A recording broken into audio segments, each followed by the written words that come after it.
ভাল ঈশ্বৰে তোমাক খা কৰি ৰাখিলে তোমাৰ এনেকে পথালিকে চাইখন ধৰি হ'ব লাগিছিল উদ্যোগখন আগলৈ উলিয়াই দিব লাগিছিল টিকটিকে নেজডাল পিছফালে দিব লাগিছিল গোটেইটো গাহৰি পোৱালিয়া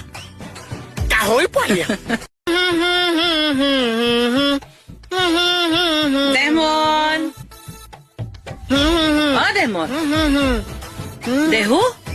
কিবা বেয়া পালানিও মুখে মাত মতা নাই যে হেই তোমাক বোলে মাতিলা হৈছে তুমি হৈছা বগা কুলি কুলি হবলা বগা থাকে কোলাই থাকে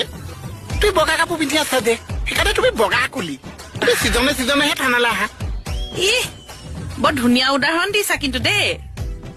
অ বা চোলাটো চাও কি লিখা আছে চাও কিতাপ নপঢ়া জাতিক গামোচাই বচাব নোৱাৰে এখাৰ কিন্তু দাদাই ঠিক কথা কৈ গৈছে খালি এষাৰ তোমাৰ কাৰণে নহৈছে আমাৰ মানুহৰ জাতিৰ কাৰণে কৈছে মই মানে মানুহৰ জাতিত নপঢ়ো